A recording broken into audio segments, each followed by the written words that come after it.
তুফান মুভিটা 17 দিনে কত টাকা আয় করলো, কেমন চলছে সিঙ্গেল স্ক্রিন এবং মাল্টিপ্লেক্সে, বাংলার ইতিহাসের সেরা ব্যবসা সফল সিনেমা হলো কি তুফান, সবকিছুর বিস্তারিত নিয়েই আজকের এপিসোড।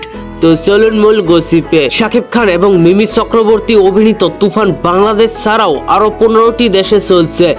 বাংলাদেশে কুরবানি ঈদ উপলক্ষে 15 জন মুক্তি পেলেও বাকি 15 দেশে 28 জন মুক্তি পেয়েছে তুফান।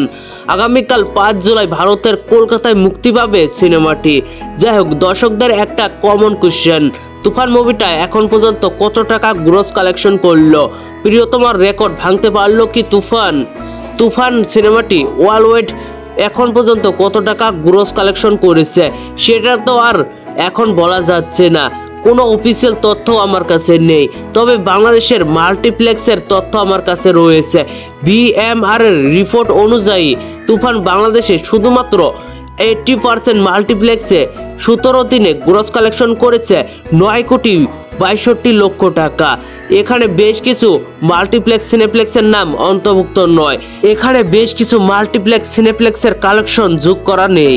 সারা বাংলাদেশ মিলে তাহলে কত টাকা হতে পারে, ওয়ার্ল্ড ওয়াইড তাহলে কত টাকা হতে পারে একবার ভেবে দেখুন। আমার যতটুকু ধারণা খুব শীঘ্রই প্রিয়তমার সকল রেকর্ড ব্রেক করতে চলেছে তুফান। আগামী সপ্তাহের মধ্যেই হয়তো প্রিয়তমার সকল রেকর্ড ছাড়বে তুফান সিনেমা। ইতিমধ্যে তুফানের গানগুলো অন্যরকম মাইল ফলক সৃষ্টি করেছে। প্রিয়তমার গানের রেকর্ড সবকিছুই ব্রেক। দেখা যাক আরো কত কিছু হয়। তো ভিউয়ার্স, তুফান মুভির বক্স অফিস কালেকশন সম্পর্কে আপনার কোনো মতামত থাকলে অবশ্যই নিচে থাকা কমেন্ট বক্সে জানাতে ভুলবেন না।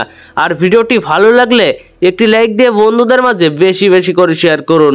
ধন্যবাদ পুরো ভিডিওটির সঙ্গে থাকার জন্য।